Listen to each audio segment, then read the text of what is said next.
first love, ano, yung mga taga-church ng Ephesians, no?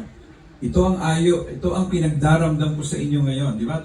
May damdamin din si Lord. Nagsulat siya sa mga taga-Epeso. Sa Tagalog, may Tagalog version kasi na ito ang pinagdaramdam ko sa inyo ngayon.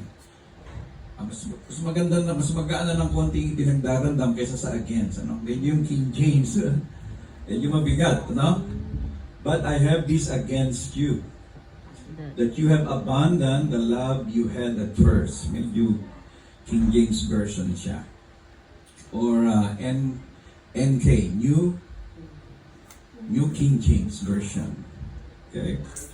So, they have forsaken their first love. Ano bang ibig sabihin nung nakalimutan na nila yung kanilang dating pag-ibig ng mga taga-Ephesians? Kasi 40 years na sila anniversary. Okay? What does it mean you have forsaken your first love? Ano kaya ang ibig sabihin nun? Naiwan na nawala na yung kanilang love. Kasi ang love is agape.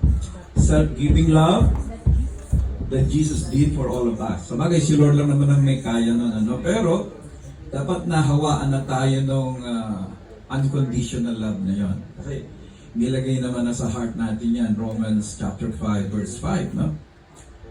So, this love is expressed in two ways. First, towards God, then towards fellow human being. Love God with all your heart, with all your soul, with all your mind. It was Mark 12. But love your neighbor as you love yourself. Okay? So medyo nawala, naging pero ang church naman na ito ay napaka-positive ng commendation nila, no? Ginagampanan naman nila yung tungkulin nila bilang church member. Mapapansin po natin mamaya, no? Napaka-committed din nila, no? Kaya lang, what they have left is yung love sa may-ari ng church, si Lord Jesus Christ, no? Ang ibig sabihin ng forsaken ay abandon, or forsaken sa NIV, left sa King James. Sa Greek word ay apimi. Yan, no? Ang ibig sabihin, yung abandon or forsaken ay to move away. Ano ang implication ng to move away? Ay yung apemi. To move away with implication of causing a separation, leave, depart from, or to give up. Medyo nag-give up na sila, no? Abandon. Pero hindi naman nila in-abandon yung church sa kanilang mga tungkulin. Ano yung kinalimutan nila? Yung presence ni Lord. Parang hindi na masyado nilang hinahanap yung presence ni Lord. Parang yung testimony kanina, ang mahalaga pala, parang kay Ate Rachel, ang mahalaga pala is the presence of God, not the material things in this world. Kapos sila, no? Ang creation kapos. To fill in kung ano yung mga kakulangan sa atin. Yung Creator talaga ang pinakakailangan natin. Amen? So, Revelation 2:4 sa New Living Translation. But I have this complaint naman dito, hindi against, ano? May against din pala. Complaint against you. You don't love me or each other as you did at first. Kasi medyo 40 years na yung church, naging Orthodox church na sila, yung mga apo-apo na ang mga member. Kasi pag 40 years na yung church, parang ang naiwan yung mga apo na, no? Nung mga third and fourth generation. So parang naging liturgical na yung service. Ano yung liturgical? Yung namana na lang yung simbahan. Sabi kasi ng lolo ko, magsimba kami. Ganon. Sabi kasi ng lola ko, okay naman yon. Amen? Kaya lang, what they had forgot, yung feelings ng mga first recipient of the grace of God. Kasi parang mga naging mechanics na lang sila. Naging automatic na lang ang service, attend ng linggo, para bang, ano yan? Upo, kinig, bigay, uwi. Parang ganun, upo, kinig, bigay, uwi. Upo, kinig, bigay, uwi. Parang ganun na lang. No? Naging duty, responsibility na lang.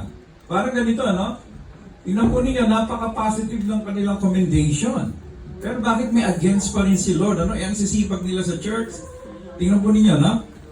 I know your works, your toil, and your patient endurance, and how you cannot bear of those who are evil. So may holiness sila kahit paano, lumaking okay yung kanilang moral and goodness, no? You have tested those who call themselves apostles and are not. So alam nila yung doctrine nila. Kahit paano, they are doctrinally sound. Hindi sila maluloko ng ibang, o may kakatok na namimigay ng ibang at cult pala yun, hindi tatanggapin. Amen? Di ba sa atin dito sa Japan, yung mga masipag kumakatok, namimigay rin ng mga babasahin, right? Hindi niya naman tinatanggap. O, yung iba, binagbuksan natin. Jehovah's ano pala yun, di ba? Sa kanila ay lesser God, si Jesus Christ, no? Sa Jehovah's Witnesses. Almighty si God Jehovah, mighty lang si Jesus Christ. Kaya medyo hindi yun yung doctrine natin. Tayo, one God in three person. Amen? Equal, Father, Son, and the Holy Spirit. Okay? So, sila, kaya nilang i-distinguish yung mga wrong doctrine and found them to be false. No? So, kumbaga, matibay ang foundation ng Church of Ephesians about doctrine. Siguro, kahit pa paano, alam pa rin nila yung we are saved by grace, not by works. It is a gift of God. Parang Ephesians 2, 8 and 9. So, matibay pa rin sila doon. And then, bearing up of my name's sake, and you have not grown weary. So, nakapatuloy pa naman sila, ang church ng Ephesians. Amen? Parang church ng Lumaso. Andito pa naman. Sabihin natin sa katabi na, nandito ka pa rin. Amen? Nandito pa rin, matitibay. Amen? Present pa naman tayo.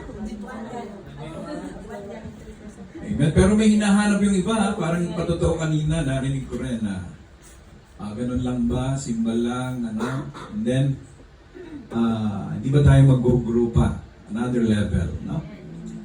So, yung presence ni Lord, huwag makalimutan. So, ang nangyari pala, they loving the kingdom, loving the kingdom but not the king. Kasi, okay sila sa gawain, nagpa-function naman sila sa kanilang responsibility in the church, but the problem is, they are working sa kanyang kaharian, pero nakalimutan yung hari. Hindi nagbibigay ng panahon sa king mismo. Okay? They love the ministry.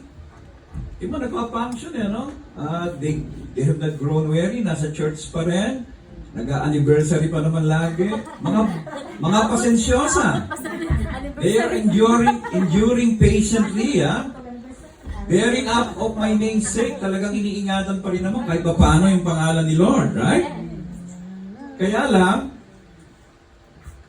loving the kingdom but not the king, Jesus doesn't fault the Ephesians for lack of good works. Okay naman si Lord ron, hindi naman sila kinomen nga sila ni Lord sa good works, no? Works of ministry to the community, okay din naman sila, no? Kasi ginagampanan din nila yung responsibility nila as a Christian. They are industrious, patient, and enduring, no? Nasa church pa rin. Amen? Pero ano po yung naging problem nila? Loving the kingdom but not the king.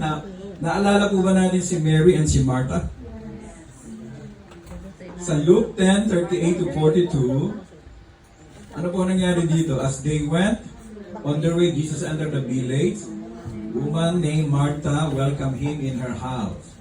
She had a sister called Mary who sat at the Lord's feet, listened to his teaching. But Martha was distracted with much serving. Medyo nagreklamo na si Martha. Nagsumbong na siya kay Lord. And she went up to him and said, Lord, do you not care that my sister had left to serve alone? Ako na lang nag-isa sa kusina. Siya na lang nakikinig. Tell her that then to help me. But the Lord answered, Martha, Martha, you are anxious and troubled about many things. Masyado kang alalang-alala at abalang-abala sa maraming bagay. But one thing is needful. Sa King James Version, one thing is needful. Mary have chosen the good portion, which cannot be taken away from her. Pinili ni Mary yung needful, which hindi na pwedeng agawin sa kanya yon, ano? Yung she just listened at the feet of the Lord Jesus Christ na nakikinig siya sa message ni Lord, no? Pero hindi rin naman masamang maging busy sa kusina, lalo na pag-anniversary ng church. Kaya lang, ang nangyari po dito, pwede namang mamaya na yon. Ano? Pwede namang mamaya kasi the whole disciples, saka si Mary, nakikinig kay Lord Jesus Christ. Saka ka na, ano, kasi baka nagluluto nga siya, kumakalembang naman lahat ng kawali. Pinaririnig niya, nag-iisa din siya sa likod. Hindi po ba? Parang nagdadabog-dabog na rin. So, hindi rin makapag-concentrate din yung mga nakikinig, right? But Jesus commend Mary for prioritizing the one thing that is necessary. Ano po yun eh?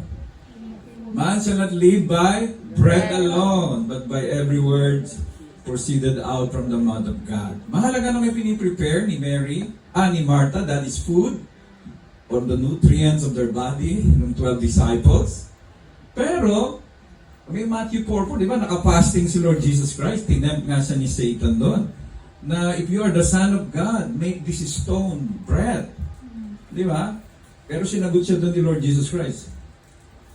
Hindi naman, mahalaga yan, pero that is not all that matter. No? What matter is, man shall not live by bread alone. Hindi lang naman dyan ang mabubuhay ang tao. May panahon yan. Pero nag-concentrate kasi siya that time in 40 days and 40 nights na fasting. No? He just want to have fellowship with the Father and listen with the Father. Amen? So yun talaga ang mas needful. Yun naman talaga ang mas mahalaga kaysa sa anumang bagay sa daigdig na ito. No? Di ba sa Job 23:12, kung maalala po ninyo, meron ba kayong verse o ano ba tayo ng Bible verse, Kuya? Ano? But you can read it. Job 23 verse 12. Pinahalagahan ni Job ang salita ng Diyos, kaya pala ganun siya katibay sa pagsubok. Ano? Sino gusto magbasa niyan? Job? Job 23:12. Ako hindi lumalabas sa kanyang kautusan. Ang kanyang mga salita ay aking iniingatan. Amen. But in English version, medyo maganda sa King James ata. Ayan, sige, pakibasa. I have not departed from the commands of his lips, and have treasured the words of his mouth more than my daily bread. Yun. Amen. I have treasured His Word more than my daily needs. Yung kanyang pagkain or my daily bread na tinapay. No? Kaya, yun ang mahalaga kay Lord Jesus Christ, makinig tayo sa kanyang salita. Amen po ba? Kaya kagaya ng 12 na ngayon, saan ba tayo makikinig? Yung kurugkong ng ating o your spirit wants still to listen. Amen? Parang may panahon naman yan, sabi ni Lord Jesus Christ. Now is your time to sit at the feet of the Lord Jesus and listen. Amen? Kasi mamaya nga, you can eat all you can pa nga. Pwede ka pa pumunta sa eat all you can. At yakiniko na talagang lahat ng gusto mo, right? Pero, as a time tayo ngayon to listen the Word of God, which is the more important than everything else in this world. Amen? Sabi nga, pagharap natin kay Lord, parang kanina nagpatotoo rin yun, na nakaharap tayo kay Lord. Tayo lang, ikaw at siya. At iniwan mo na yung body mo na binusog ng maraming yakiniko. Naiwan na sa lupa. Ang haharap mo is your spirit and soul na dapat punong-puno ng Word of God. Pag sinabi ni Lord, why I will let you enter into my kingdom? Ba't bakit kailangan ko pasukin? Kailangan punong-puno ka ng faith. You know whom you have believed. Di ba sabi ni Apostle Paul yun? I know whom I have believed. And I am convinced na lahat ng kanyang mga promises, He will fulfill it in the day of Jesus Christ. Amen? Kaya, hindi tayo dapat pumunta sa loving His ministry, the kingdom, pero ang naiwan ay yung prayer life natin. Parang, hindi, gumagawa naman ako sa ministry kahit pabayaan ko na yung prayer life ko or hindi na ako magbasa masyado ng Word of God, ano naman ginagampanan ko naman yung mga ibang responsibility ko sa church. I'm a song leader. Sa bagay, pagka Bible study leader ka, kailangan mag-aral ka ng salita ng Diyos. Amen? Hindi ka makakapag-share nang wala kang isa-share. Amen? So si Lord Jesus Christ, tingnan po ninyo, no? Make Jesus as our example. Very early in the morning, while it's still dark, Jesus got up, left the house, and went up to a solitary place where He prayed. Amen? Si Lord, madaling araw pa lang, pumupunta na sa isang lugar na napakatahimik. He just want to spend time with His Father.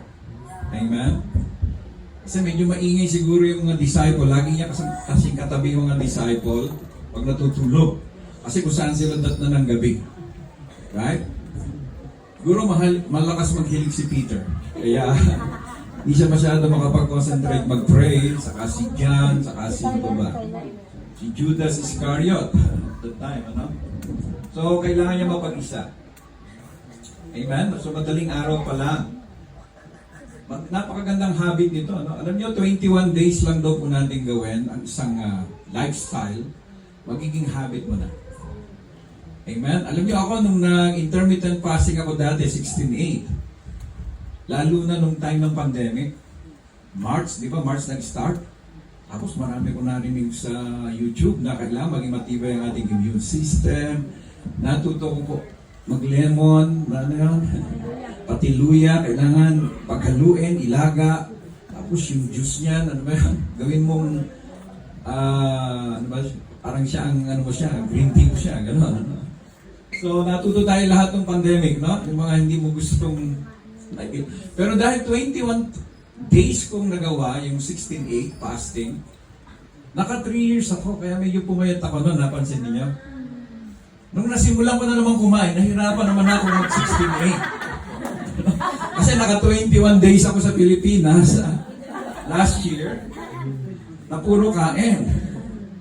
Kaya nung pagbalik ko rito, talagang may breakfast na, may kape, may tinapay sa umaga, may lunch na naman. Dati 4 o'clock, doon pa lang ang break ko. Kasi habit na, hindi ka naman makakain sa breakfast, saka sa lunch. Kasi habit mo na nga eh. Hindi ka gutom. Napansin niyo yan? Yung mga nagkakaroon ng habit. Nakasanayan eh.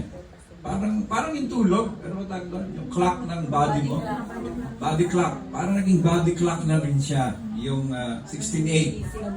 Kaya ang iniisip ko naman ngayon, paano ko sisimulan ulit na maging habit na 16 hours kang walang kain, ano? And then 8 hours ka lang na windows of eating. Ako, napakahirap ulit. Kaya parang dati ang luluwag na ng mga pantalon ko, yung biglang pagsimot mo gano'n, nahuhubong pusa. O walang sitron. Ngayon, parang ano na, sumikip na naman.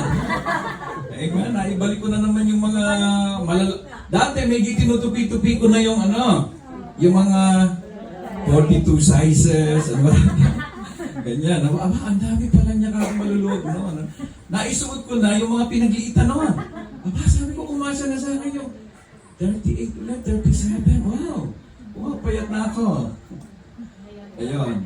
Pero pagka 16 times o 21 days, kang nag-morning devotion ng 4 o'clock, nagiging habit, hahanap-hanapin mo na rin to.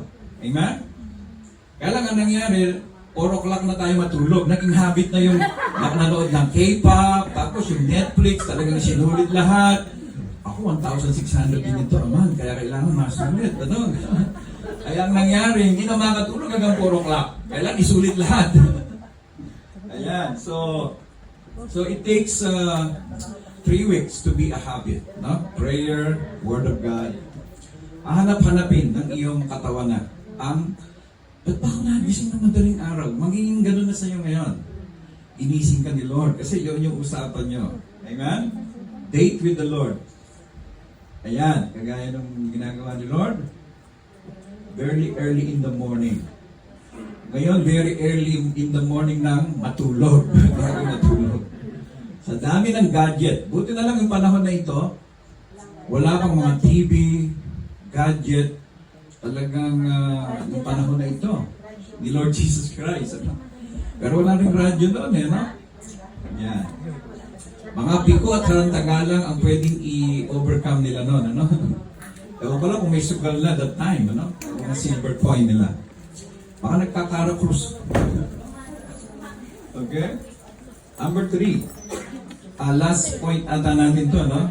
Regain your first love. Paano ba babalik yung ating... kasi nga, you forgot your first love, sabi ni Lord. No? The first step to back to Him is remember the height from which you had fallen. Remember lang, saan ba tayo hindi nagkaintindihan, sabi ni Lord. Ayan, ano? Kailan ka ba nanlamig? Kailan yung start na nanlamig ka? So, balikan mo lang yung dati mong ginagawa para sa akin. Dati, napapaawit ka nung ano, as the deer pants for flowing streams, so pants my souls to you, O God. My soul thirsts for God, for the living God. Now, sino nakakaalam ng kanta na yan? As the deer pants. As the deer panted for the waters, O my soul, longing after thee. Dati nami-miss mo si Lord tuwing umaga, no? Para kung paano mauhaw yung usa sa tubig. Ganon. Naghahanap talaga ang mga... May nakita ko sa YouTube yung mga... Nasa bangin naman sila, ano, yung mga matatarik na bato na ganon. Pero mga kambing pala. Pero kinukuha nila yung mga tubig, yung asin. Sa mga gilid-gilid, kahit kumakapit na lang yung mga kuko nila, no? Nakita nyo ba yung ganon? Tapos kinakain naman sila ng leon, ano? O ng mga tiger.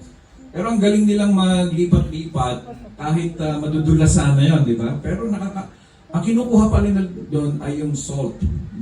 Pagka nagmo-moist yung mga bato, yung salt na napoproduce noon, nagpapalakas sa kanila. Pero it's like water na may salt. Sodium. Yan. Parang, pansinin niyo pagka nilalagnat ang tao, ano binibigyan ng doktor? Salt. Kasi hindi ka nakakain, ano ba yun, yung OS na tubig na may salt, Pocari Sweat. Yung tubig dapat lagyan ng salt pag may mga lagnat o nagpa-fasting. Para tumagal ka sa fasting, you have to drink water with salt. No? Kaya yung iba kasi nahihilo, sumasakit ang ulo while you are fasting. Kaya mag-drink ka lang ng tubig na may asin. Especially yung Himalayan salt. Okay? Yung iba ata, Himalayan bag ang gusto, yung mga 200,000. 1.2 million. Mga mahal ata yan. So, as the deer pants for the streams of water, so my soul. Okay? Regain our first love. The second step is to repent. Parang yung testimony kanina, no? Kaya naka-overcome yung mga kapatid. Kung nag-fail man ako, Lord, ang ginawa ng kapatid, di ba? Repent. And do the things you did at first. Na gawin mo lang dating ginagawa mo kay Lord. Ano yung yung unang tumanggap ka sa Panginoon, ano ba yung sobrang excitement mo, feelings? Parang nung unang sinagot mo si Brother Benito, Sister Luz. Anong feeling nun?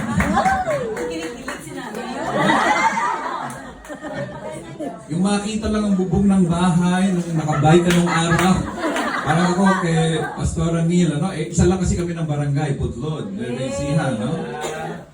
Nung college ako, pag-uwi ako galing Bible School, yung makita mo lang yung bubong ng bahay. Tapos, pupunta naman ako sa may kanto, babalik na naman. Nakita, siya ba'y nakatao sa tindahan? Pag yung nanay, bilis na alis. Ayan, no? So, repent and do the things, parang Ephesian Church.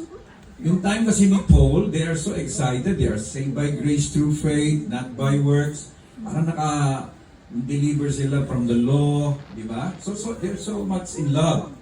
Kaya lang, nung 40 years anniversary na, ako sana, 20 ano tayo? Magto-24, 25. Ako, huwag sana mawala yung dating alab ng ating pag-ibig sa Panginoon. Amen? Yung noon, kahit malayo, Alam po niyo, nagba-Bible study. Puro bisikleta pa gamit natin noon. Ngayon, puro di sasakyan na, hindi magkapuntahan. Ano? Kung natatandaan niyo noon, ano? From Katahama pa yung bahay namin. Ano? At magbabike ako hanggang sa Simisityo, no? At uuwi na naman, muulan, ano? So, ganun tayo. Alam niyo ba, ang pinaka nagkaroon ng yung ating church, dahil may nabigyan tayo ng isang tracts na bulletin sa Hack and Shop. At hindi pa na-attend sa atin yun. Naibigay yata kila Sir Luz o kila Pastor Bong. And then, that time naging active na sila, nakapag-invite hanggang sa dumami. Kasi noon, ang mga bina-Bible study lang namin nila Pastora Banji noon ay mga sa ano yun, ano ba? Sa Ems Island, ano? Mga 6 months na mga ano. Tapos, may pioneering church tayo noon, alapin Fuji, bina-Bible study si Pastor Evelyn. Baguhan lang si Pastor Evelyn no? Kasi umaten muna sila kila pastor na, no? At bit pa ni Pastora Banji na magkikita kami sa Eki ng Numazu or sa Fuji Eki na ata, no? Ang bit niya ay si Henry na napakalusog that time. Talagang magba-Bible study. Tapos may isa pa atang mas maliit, 2. Kaya from Fuji Eki, ay minsan nag-walking distance tayo from the house of Pastora Evelyn just to Bible study her. Kaya lang ang layo, pagkapagod na si Henry sa paglalakad, ang lusog nun, di ba? Pagod na rin si Pastora. Ako mabibitbit ngayon. Talagang hindi natin alam pa yung oras ng mga bus doon, sa Fuji, sa bahay nila Pastora. Ganun yung kaya nagkaroon ng church sa Fuji later on, no? Pastora. Pero dati sa ating pong ma-attend si Pastora Evelyn, no? Kato. So, do the things you did at first. So ano ba yung mga hindi na natin nagagawa ngayon as a church? Amen? So, nagagawa natin yung mga responsibility every Sunday. We have practice in praise and worship. Lord, ano ba yung nami-miss namin na dati naming excited na ginagawa? Bible study, meron pa rin, no? Prayer meeting. Yun. Baka ang Lord, ang lacking lang po ata sa amin ngayon ay evangelism sa station. Mga gano'n, no? Baka may hikuin si Lord sa atin niya magkaroon ng puso na Pastora, nandito kami ngayon sa Numazu Station. Namimigay kami ng mga bulletin. Amen? Sumunod naman, pumunta kayo sa ano ba yung susunod sa Numazu Eki? Katahama. Amen?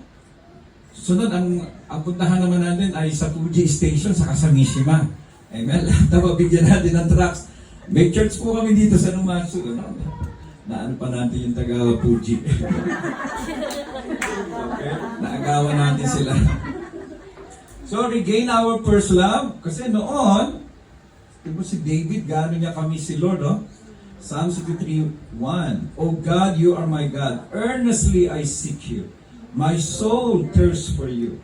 My flesh pains for you. Parang miss na si Lord. Gusto niya ma-embrace si Lord. Parang gano'n, no? In a dry and weary land where there is no water. Sana ganyan natin kami si Lord, mabalik yung parang excited ka na hindi pa linggo, gusto mo linggo na. Ganon. Amen. Sino yung Sunday, next Sunday, pero mamayang gabi, gusto mo ng planchahin, isusuot mo next Sunday? Amen? Ganun sana yung kaano natin kay Lord, kamis, ano? Kung kailan na linggo, 9:30, doon palang pinaplansya. Ang damit. Amen? So, yung nami-miss natin yung, we are so, madaling araw pa lang, gising ka na, Lord, I want to meet you this 4 o'clock. Speak to me, Lord, your servant is listening. Yun. Tapos nire-record mo pa, sinusulat mo pa yung mga message ni Lord sa'yo. Amen po ba? Ayan. Last point po natin. Sorry, napahaba. Dati 3 points lang tayo, no? Nag-grow na rin kasi outline ko ngayon. Dati 3 points lang. Ngayon, 4 points na siya. So, Jesus calls you back to Him. Israel had forsaken Yahweh for other lovers. But then God speak in Hosea 2:14 to 15. Alam niyo bang si Hosea, the prophet, pinag-asawa ni Lord ng harlot, just a lesson to Israel. Ayan. Isang adulterous woman, harlot, prostitute, ano. At just to make a lesson to Israel, na ganun niya kamahal ang bansang Israel. Na si Gomer, na asawa ni Hosea, mahal na mahal siya ni Hosea, pero si Gomer laging gusto balik ng balik doon sa Diyos-Diyosan, kasi yung worship ng idols that time may kasamang immorality, no? Doon na yung samba ng idols, doon pa yung prostitution. So balik ng balik lagi si si Gomer. Tapos minsan dinivorce siya ni Hosea. May utos naman kasi si Lord na minsan i-divorce mo. And then nung dinivorce niya, nagbalik talaga sa dating buhay si Gomer. Tapos may utos na naman si Lord, balikan mo si Gomer, pakasalan mo siyang muli. Mahalin mo siyang muli. Kasi nga, pinapakita ni Lord, ganun niya kamahal ang bansang Israel. Na kahit lumayo sa kanya, ayaw na sa kanya, babalik at babalikan sila ni Lord kasi ganun ko kayo kamahal. Like this lesson, no? Israel ito, I am now going to allure her, I will lead her, Israel ito, in the desert and speak tenderly to her. Aamuin ulit ni Lord ang Israel, maliligaw siya muli. Amen? Tapos ano gagawin pa ni Lord sa kanila? Parang nawala man yung kanilang vineyards, mga ubasan, ibabalik ko yung blessing sa kanila, yung mga pananim nila. Okay? And I will make the valley of Achor a door of hope. Alam niyo pa na yung valley of Achor, dito napatay si Achan, yung family niya. Kasi di ba sa Jericho, nung na-overcome nila yung Jericho, itinago ni Achan lahat ng mamahaling tela, mga gold or coins or mga cups na nakuha nila na mga nakonquer kasi nila yung Jericho. Dapat isusurrender lahat yon. They have to give it to the priest. At yun, dapat maging pag-aari sa storehouse ng house of God. Amen? Pero ang ginawa ni Achan, ay nagka-interest siya. Tinago niya sa kanyang tent, naghukay siya, tinago niya doon. Tapos yung susunod na war nila, hindi na sa Jericho, sa Ai naman, talo sila. Talo lahat ng Israel, ng mga soldiers, pinangunahan ni Joshua. Kaya pala sila natalo, ang sabi ni Lord, may isang nagkasala. At ang nagkasala ay si Achan. Kaya yung Achor, na-curse si Achan, inilibing sila sa Valley of Achor, yung kanyang buong pamilya, lahat ng kanyang angkan. Kaya it is a curse to them. Pero yung Valley of Achor na naging curse dahil kay Achan, ay gagawin na niyang door of hope, na sa halip na judgment, pag-asa ang ibibigay ni Lord sa Israel. Amen? There she will sing as in the days of her youth. Kung paano sila kalalabas sa Egypt, dati excited din ang mga taga-Israel. Nung lumabas sila sa Egypt, kasi 400 years silang naalipin. And then through Moses, di ba? Nahati yung Red Sea. Tapos ang saya nila, pag nagpe-praise and worship sila, as Miriam did with the tambourine. Talagang they are so joyful in praising God dahil kalalaya nila from Egypt. Pero pag nung 40 years na sila sa wilderness, panireklamo na, wala bang ubas man lang dito? Wala bang sibuyas at bawang kagaya sa Egypt? Kasi ang kinakain lang lagi nila, mana from heaven. Tapos paminsan-minsan lang yung uwak ba yan? O anong klaseng parang may pinakain silang karne ng ibon later on. So, as in the days he came up out of Egypt. Yung kasiglahan nila, hinahanap ni Lord, at ibabalik ni Lord yung dating feelings nila, nung kalalaya nila from Egypt. So tayo rin, nung kasi save mo, yung na-born again ka nung high school, o dito ka ba nakakilala kay Lord sa Japan, you're so very excited at first. Amen? Talaga pinapatotoo mo si Jesus kahit kanino, hindi ka nahihiya. Amen. Pero ngayon, pagka nagpapatotoo, kailangan pilitan pa ata, no? Hindi naman pumila naman kanina. Amen? Sunod-sunod. Amen. So Jesus calls you back to Him. Jesus invites you from your labors to return to His rest. Kasi ang dami nilang work sa ministry, pero nakalimutan nila yung presence ni Lord. Magpahinga naman kayo sa akin. Enjoy my presence. Then, hindi naman sa ayaw ni Lord na mag-minister tayo sa Kanya, na magpakasipag sa Kanyang gawain. Pero yung mga taga-Israel din kasi, ang sisipag ng mga Pharisees and scribes sa law, sa paggawa ng mga kautusan, about the temple. Pero ang gusto ni Lord, come to me, pagod na kayo. I will give you rest. Take my yoke upon you and learn from me, and I am gentle. Kasi ang nangyari, gumawa na sila apart from God. Hindi na nila kasama si Lord. Sinosolo na nila. Kinakaya nila sa kanilang sariling effort, kakayahan. Parang hiwalay na si Lord sa kanila. Parang yung church, later on, kaya naman na yung ministry. For example, ganito, ano? Pag 40 years na kasi ang church, kagaya ng Ephesian Church, parang kahit wala na silang prayer and fasting kasi, saka prayer meeting, pupunta naman ang mga tao kasi yung mga apo, nakasanayan na. Yun na yung mga naiwan sa Ephesian Church. Parang di ba, yung mga simbahan sa atin sa Pilipinas, di ba may mga simbahan na kahit hindi na mag-crusade, kahit hindi na mag-preaching sa mga kanto, kasi tuwing linggo may pupunta naman talaga na. Kasi established na yung church. Nakuha po ninyo yan? Yun sanang huwag mangyari sa atin sa JCOB Church. Nakasanayan na lang. Like yung nakasanayan din natin religion dati, right?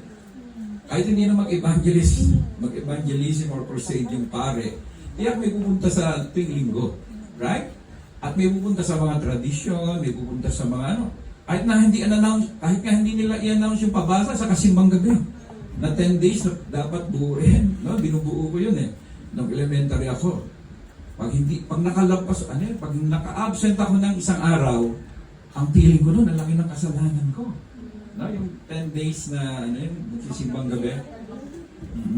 Pero later on, ang gusto ko na lang doon yung bibingka. Yung masasarap na mga pito bumbong.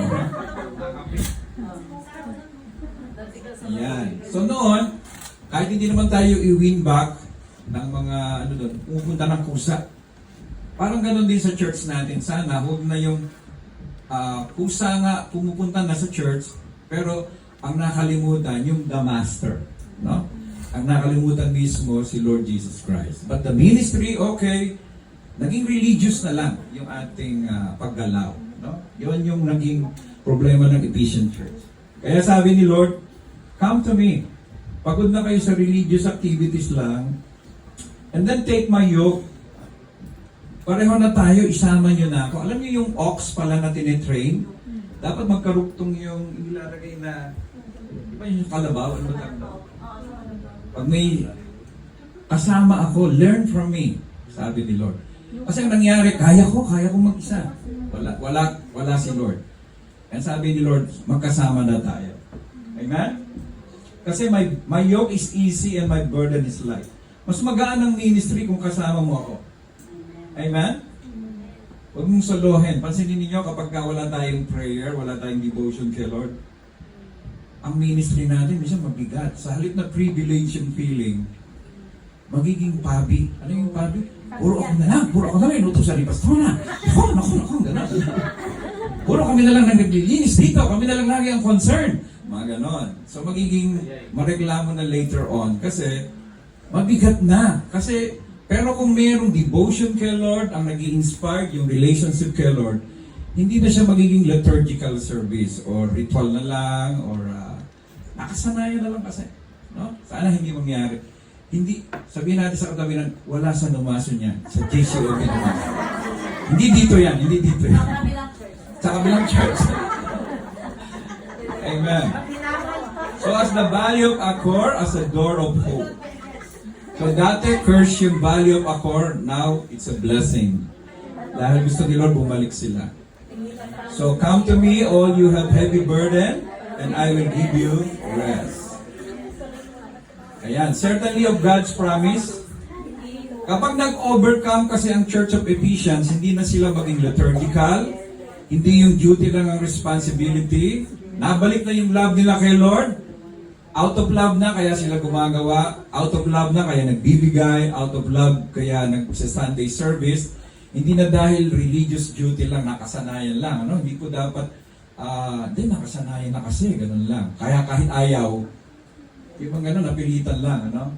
So, pag na-overcome kasi natin, ano sabi? He who has an ear, let him hear what? The Spirit says to the churches. To the one who conquers, I will grant to it the tree of life, which is in the paradise of God. So you will have the right to eat in the paradise of God someday. Amen? At the second coming of the Lord Jesus Christ. To God be all the glory. Amen? Tumayo po tayong lahat. Amen. Thank you, Father. Thank you, Jesus. Tayo po yung mukha at manalangin. Abba, Father, nawa sa oras na ito, may sulat din po kayo sa amin. As a church, gusto nyo rin kaming i-commend, pero may mga pagkukulang din kami, Lord. At doon po kami i-check, ma-correct namin as a church in Lumasu, kagaya ng Church of Ephesians, Lord, na nawala yung init ng kanilang dating pag-ibig sa iyo. Nawa, Lord, kami din ay ma-check ninyo ang puso namin na hindi dahil liturgical na lang yung service, nakasanayan na lang namin, or parang religious duty na lang. Pero ang nakalimutan namin yung may-ari ng iglesia, yung the head of the church. Nawa, Lord, hindi lang kami maging busy sa iyong kingdom, but we are busy with the King, na nakikipag-fellowship kami sa iyo, gumigising ng madaling araw, kagaya ni Lord Jesus Christ, to a solitary place, sa isang matahimik na lugar that we can concentrate and talk to you, Father. Kaya maraming salamat po sa paalala nyo, sa bawat sa po sa amin, sa umagang ito o sa hapong ito sa church ng Lumasu, Father God. Nawa, Lord, kung may pagkukulang man kami, bumalik kami sa dating init ng pag-ibig sa iyo, Panginoon. Sa iyo kami mismo mas maging interesado. We are interested not only on salvation but on the Savior. We are interested on the healer, not only on healing. Nawa, Lord, hindi kami maging katulad din ng 10 lepers. Nung gumaling na yung siyam, nakalimutan na yung nagpagaling. Kaya Lord, hindi rin kami interested sa blessing only, but on the blesser. Kaya maraming salamat po sa paalala nyo sa oras na ito sa amin. We are busy with the King, at ang result nito ay genuine service na hindi nagiging pabigat ang feeling ng paglilingkod, kundi it's a privilege. Kaya maraming salamat po sa iyong papuri, pasasalamat sa umagang ito, sa paalala niyo po sa amin. Ito po ang aming samot dalangin sa pangalan ni Jesus. Everybody say, Amen. Amen. Bakpan po natin.